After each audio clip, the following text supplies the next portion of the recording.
जब आत्मा तपती है साधना की अग्नि में, जब इच्छाएं पिघलती हैं मौन की ज्वाला में, तब जन्म लेती है एक नई चेतना, एक ऐसा स्वरूप जो पिघले हुए सोने की तरह निर्मल, उज्जवल और दिव्य होता है। The legend of the goddesses देवी की कथा हिंदी रूपांतरण अध्याय 4 में हम जानेंगे उस साधक की कहानी जो अपने भीतर की अग्नि में तपकर देवी के वास्तविक स्वरूप की ओर अग्रसर होती है। यह केवल एक कथा नहीं बल्कि आत्मा के गलने और सोने में ढलने की वह यात्रा है जो हर साधक को भीतर तक छू जाती है। नमस्कार, स्वागत है आप सभी का रुचि ज्ञान Ganga audio book YouTube channel में और आप सुन रहे हैं the legend of the goddess book का हिंदी रूपांतरण। अगले अध्याय की ओर हम अग्रसर हों इससे पहले अगर आपने मेरे चैनल को सब्सक्राइब नहीं किया है तो उसे सब्सक्राइब कर लें। अपने दोस्तों एवं परिवारजनों के साथ ऑडियोज और वीडियोस को जरूर शेयर करें। बेल आइकन दबाएं ताकि वीडियो और ऑडियोज अपलोड होते ही इसकी सूचना आप तक सर्वप्रथम पहुंच सके। और आप अपनी कोई प्रतिक्रिया हमें देना चाहते हैं उसे कमेंट सेक्शन में जाकर कमेंट करके जरूर बताएं। इसके साथ ही आप मुझसे अगली बुक कौन सी सुनना चाहेंगे उसका नाम जरूर कमेंट सेक्शन में बताएं। आपके सहयोग और समर्थन के लिए तहे दिल से शुक्रिया। तो चलिए आज की अध्यात्म यात्रा शुरू करते हैं। कांसोस्मितां हिरण्य प्रकारार्द्रां ज्वलन्तीं तृप्तां तर्पयन्तीं पद्मे संस्थां पद्मवर्णां तामिहोप्यहे श्रियम्। जो मेरे पास आते हैं और मेरी शरण लेते हैं उनके सभी दोषों को मैं प्रत्यक्ष रूप से दूर कर देती हूँ। मैं सभी के मन के गहनतम क्षेत्र में शुद्ध निष्कलंक वास्तविकता के रूप में अपने किरणों से संसार को प्रकाशित करती हुई सदा सदा के लिए जलती रहती हूँ। मैं हरि के प्रति शाश्वत प्रेम से भरी हुई हूँ और प्रसन्न होने पर अपने भक्तों पर निरंतर उपहारों की वर्षा करती हूँ। मैं अभौतिक वस्तुओं के अर्पण में सहज में आनंद लेती हूँ। वैदिक विद्या में पारंगत ऋषिगण मुझे सदैव संतुष्ट देवी के रूप में देखते हुए मुझे प्राप्त करते हैं, जो सभी ज्ञान का स्रोत, अमृत से परिपूर्ण, पारलौकिक और शाश्वत संतुष्टि हूँ। पिघला हुआ सोना, श्लोक या छंद 4। अभी के लिए बस इसे समझो, शिव ने कहा। धन का मूल्य सापेक्ष है और यह कमी में है। कमी न खत्म होने वाली इच्छाओं के सामने यहाँ तक कि पूर्ण बहुआयत भी अपर्याप्त लगती है और इसलिए तो स्थानों पर श्री के रूप में देवी हमेशा के लिए रहेंगी, पृथ्वी में और सोने में। अभी के लिए चौथे श्लोक के साथ उनका आवाहन करें। जब आप समाप्त कर लेंगे तो मैं आपके प्रश्न का उत्तर दूंगा अपनी गहरी बैरीटोन में, जैसे कि यह विशाल चट्टानों की गड़गड़ाहट हो। शिव ने श्री सूक्तम के चौथे श्लोक का जाप किया। कांति सुस्मिताम हिरण्य प्रकार मात्र द्राणी ज्वलंती तृप्ताम तर्पयंती पद्मे स्थितानि पद्म वर्णानि तामी होप्यहरे श्रेयाम। हे जुड़वा ऋषियों, शिव ने कहा। काम सोस्मिताम धीरे से मुस्कुराते हुए लक्ष्मी का रूप पिघले हुए सोने जैसा है। वह आद्रम है, वह नरम उपजाऊ भूमि का प्रतिनिधित्व करती हैं। देवी श्री ज्वलितम है, अग्नि की तरह चमकती हैं। क्योंकि वह अग्नि है वह सब कुछ प्रकाशित करेंगी और बहुत गर्मी लाएंगी, लेकिन उसी कारण से क्योंकि वह अग्नि है उनके भौतिक रूप में उनका पीछा पूरी तरह से मनुष्यों को भस्म कर देगा या उन्हें जला देगा। वह तृप्तम भी हैं, जहाँ भी वह प्रकट होती हैं गहरी संतुष्टि लाती हैं और वह तर्पयंती हैं, सभी भौतिक इच्छाओं की पूर्ति का मार्ग। वह पूरी दुनिया को खिलाएंगी। महान महायोगी ने ऋषि भाइयों से कहा कि भौतिक जगत में लक्ष्मी ही सबसे महत्वपूर्ण सहायक होंगी। कोई आश्चर्य नहीं कि ऋषियों ने मंथन के समय घोषणा की थी कि वे ही सभी की लक्ष्य हैं। इन्हें चौथे श्लोक में दीक्षित करते हुए उन्होंने एक बार फिर भाइयों को अपने पास खींचा। अपना बायां हाथ चिकिलिता के बाएं कंधे पर और दायां हाथ करदम के दाहिने कंधे पर रखा और एक ही बार में मंत्र फुसफुसाया। शिव ने बर्फ से लदी चोटी की ओर इशारा करते हुए कहा, उसका ध्यान ऐसे करो जैसे वह सोने से बनी हो, जहाँ डूबते सूरज ने पहाड़ को उदारतापूर्वक सुनहरा रंग दिया था। वह वही रंग हैं। गुफा में जाकर जप करो पिछली बार की तरह, उन्होंने आगे कहा। लेकिन हर दिन प्रत्येक 1000 कमल चढ़ाओ। मेरे गढ़ हर दिन तुम्हारे लिए उन कमलों की व्यवस्था करेंगे। मैं तुम्हें 3 गर्मियों के बाद देखूंगा। दृढ़ निश्चयी चिकिलिता और शांत करदम 1000 कमल प्रतिदिन चढ़ाने के लिए कठोर तपस्या में बैठ गए। हालांकि दोनों भाई असाधारण साधक थे, लेकिन तीसरे श्लोक के आवाहन के बाद दोनों के बीच एक स्पष्ट अंतर था। साधना ने चिकिलिता में अधिक महत्वाकांक्षा, यहाँ तक कि आक्रामकता भी ला दी, जबकि इसने करदम को अधिक शांत बना दिया। चौथे श्लोक के आवाहन के अंत तक चिकिलिता केवल एक ही चीज चाहता था, वह थी देवी माँ के भौतिक रूप में वापस जाने में सक्षम होना, जबकि करदम ज्यादातर अप्रभावित लग रहे थे। ऐसा इसलिए है क्योंकि मुझे शिव के वचन पर विश्वास है, करदम ने कहा। उन्होंने कहा कि यह बस एक अस्थायी अवस्था है, इसलिए यह सच होना चाहिए। इसके अलावा हमारे पिता, हमारे इष्ट ने हमें महान महायोगी के पास जाने के लिए कहा, इसलिए उनके बारे में किसी भी संदेह का सवाल ही नहीं उठता। जो होना है वह अपने आप होगा। करदम का अस्तित्व धन्य क्षणों का एक निर्बाध क्रम था, प्रत्येक अगले में बहता हुआ। वह पहले से ही मुक्त था, क्योंकि उसे अपनी साधना से ना तो कुछ चाहिए था और ना ही कुछ उम्मीद थी। उसका एकमात्र उद्देश्य लक्ष्मी नारायण और अपने गुरु शिव के वचन को कायम रखना था। इसके विपरीत चिकिलिता को महत्वाकांक्षा, आसक्ति और ईर्ष्या की लहरें महसूस हुई। इंद्र को पार करने या एक शक्तिशाली राजा बनने के विचार उसकी चेतना में लगातार बने रहे। वह बार बार खुद को घबराहट से घिरा हुआ पाता था, क्योंकि उसने कभी ऐसे विचारों की संभावना की कल्पना नहीं की थी।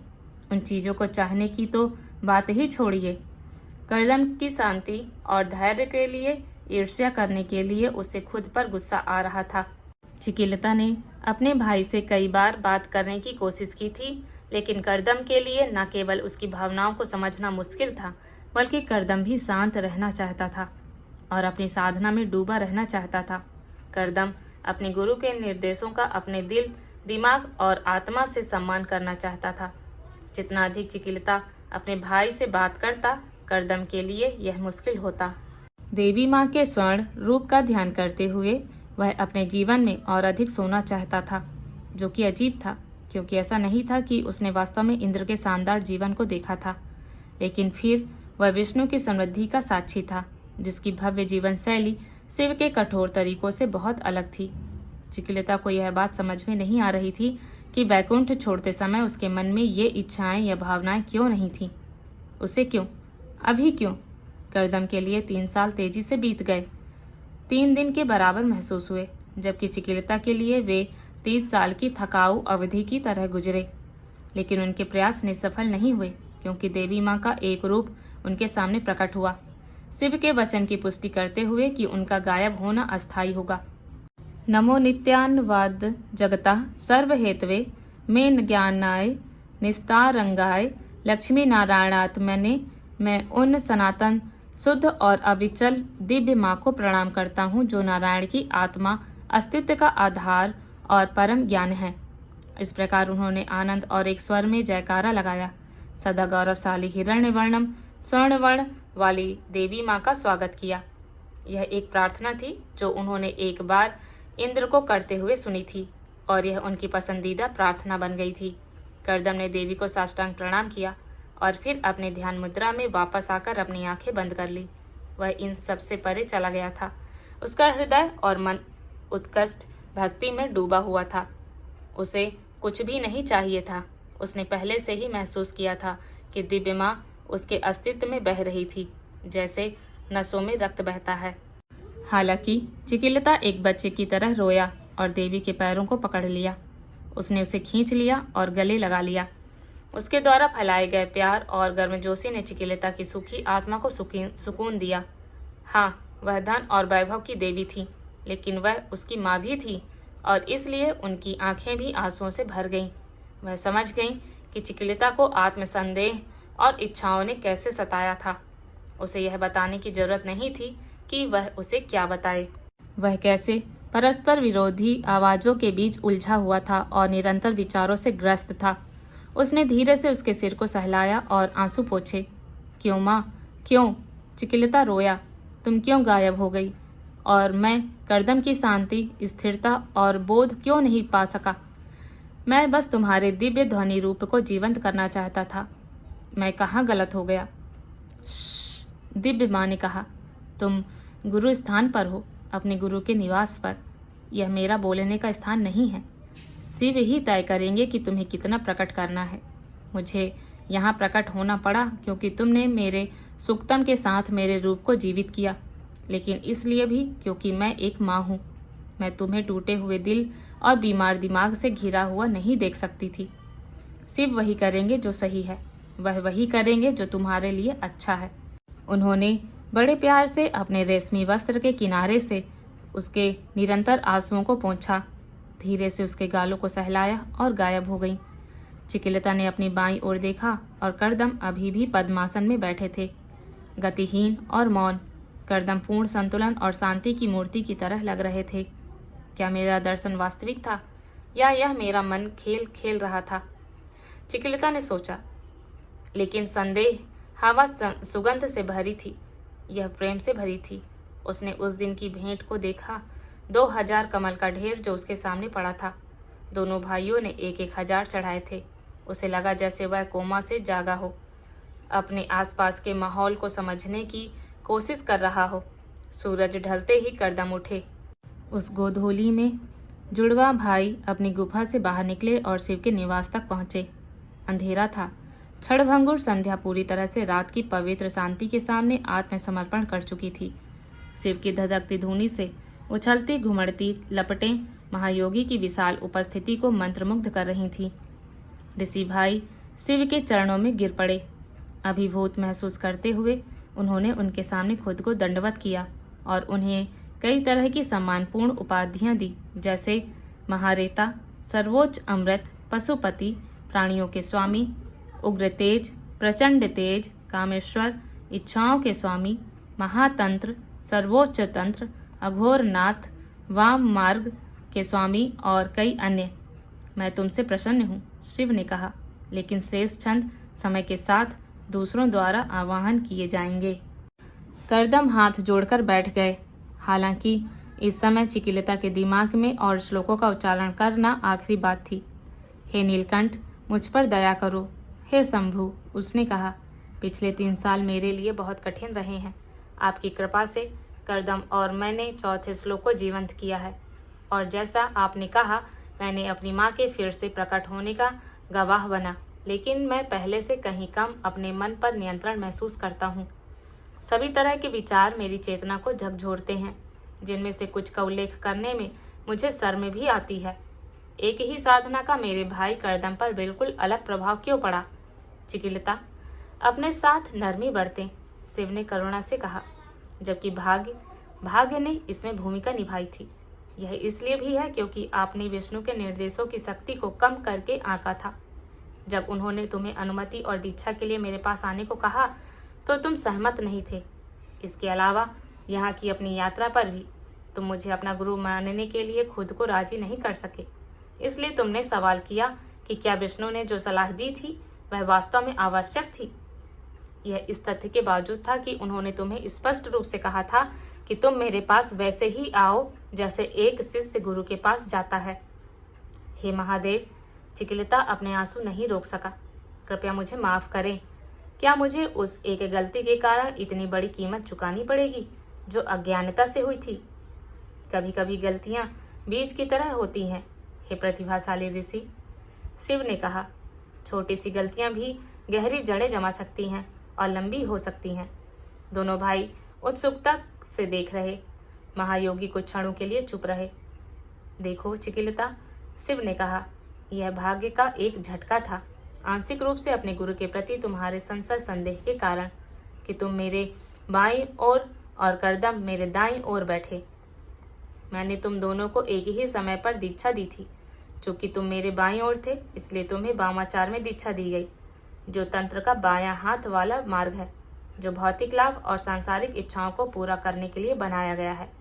जबकि करदम मेरे दाईं ओर थे और उन्हें दक्षिणाचार में दीक्षा दी गई, जो दायां हाथ वाला मार्ग है, जिसका उद्देश्य मुक्ति है। महायोगी ने चिकिलता से कहा कि वह हिम्मत न हारे, क्योंकि उन्होंने उसे दक्षिणपंथी मार्ग पर चलने की दीक्षा दी है, और कहा कि चिकिलता को बैकुंठ वापस जाने में 12 साल और लगेंगे। करदम जंगल में एक स्थान लेगा, जहां वह हमेशा के लिए सर्वोच्च भगवान की प्रार्थना में लीन रहेगा। शिव ने कहा, तुम्हारी तपस्या, तुम्हारी उत्पत्ति और तुम्हारे इरादे के परिणाम स्वरूप तुम दोनों को दिव्य भजन में स्थान दिया गया है और इसलिए कर्दम का नाम श्री सूक्तम के 11वें श्लोक में और चिकिलता का 12वें में उल्लेख किया गया। यह फिर से आश्चर्य की बात नहीं थी जब कर्दम के इरादे, आचरण, दीक्षा और निश्चित रूप से नियति के अनुरूप 11वें श्लोक का वाहन कोई और नहीं बल्कि मुक्ति के देवता स्वयं विष्णु द्वारा किया गया। 12वें श्लोक का वाहन एक असाधारण ऋषि ने किया था, लेकिन वह विष्णु नहीं थे। शिव ने चिकिलता पर अपनी दृष्टि जमाते हुए कहा, आप बहुत भाग्यशाली हैं कि आपको पहले 4 श्लोकों का आवाहन करने का अवसर मिला। श्री 4 पुरुषार्थों के उत्प्रेरक हैं, मानव अस्तित्व के प्रयास जो धर्म, अर्थ, काम और मोक्ष, नैतिक कर्तव्य, भौतिक धन, इच्छाओं की पूर्ति और मुक्ति हैं। पहले 4 श्लोकों का आवाहन करके आपने पहले से ही सभी 4 का आवाहन किया है। कर्दम ने पहले वाले धर्म का आवाहन नहीं किया, इसलिए वह अपने शरीर में स्थापित रहेगा, धर्म के कारण का पीछा करेगा। शिव ने समझाया कि चारों प्रयासों में 16 प्रकार के धन थे। श्री सूक्तम के 16 ऋचाओं श्लोकों में महारथ हासिल करने वाला कोई भी व्यक्ति सभी दिशाओं से सभी प्रकार की अनगिनत संपत्ति प्राप्त कर सकता है। शांत चिकिलता और हमेशा शांत रहने वाले कर्दम ने शिव से 16 प्रकार के धन के बारे में विस्तार से बताने की प्रार्थना की। महायोगी ने उत्तर दिया, धर्म में ये हैं शिक्षा, आत्मसम्मान, मानसिक स्वास्थ्य और संतान या विरासत। अर्थ में है निवेश, व्यवसाय या पेशा, घर और वाहन और भाग्य। काम में 4 प्रकार के धन हैं, एक अनुकूल जीवन साथी, शारीरिक सुख, अच्छा स्वास्थ्य और आय का एक स्थिर स्रोत। और मोक्ष में धन के प्रकार हैं आध्यात्मिक ज्ञान, मुक्ति, जीवन काल और वैराग्य। इस प्रकार 16 प्रकार पूरे होते हैं। जैसे जैसे आग चटकती गई, अंगारे चमकने लगे और लपटें टिमटिमाने लगी। ये प्रकाश के उस गर्मा गर्म नृत्य में गहरी शांति और स्थिरता के क्षण थे। ऐसा लगा जैसे ब्रह्मांड ने शाश्वत योगी के प्रवचन के प्रति श्रद्धा में अपनी सांस रोक ली हो। उनके शब्द सीधे थे, लेकिन उनकी उपस्थिति का रहस्य नश्वर धारणा के दायरे से परे था। शिव के प्रति अपनी श्रद्धा के अलावा ऋषि जुड़वा एक बात साझा करते थे, वह थी यह देखने की जिज्ञासा कि श्री सूक्तम के शेष 12 श्लोकों का आवाहन कौन करेगा। अभी बहुत कुछ किया जाना था, कौन जानता था कि इसमें कितना समय लगेगा। जब आत्मा तप जाती है भीतर की आग में, तो वह स्वर्ण से भी अधिक उज्जवल बन जाती है। आज की कथा ने हमें यही सिखाया कि हर पीड़ा, हर तपस्या अंततः हमें देवित्व की ओर ले जाती है। अगर आपको हमारा यह ऑडियो पसंद आया है तो ऑडियोज़ को शेयर करें, चैनल को सब्सक्राइब करें और कमेंट में ज़रूर बताएं आपको किस पंक्ति ने सबसे ज़्यादा स्पर्श किया। आप सुन रहे थे रुचि ज्ञान गंगा, ज्ञान और भक्ति की वह धारा जो आत्मा को शांत करती है। धन्यवाद।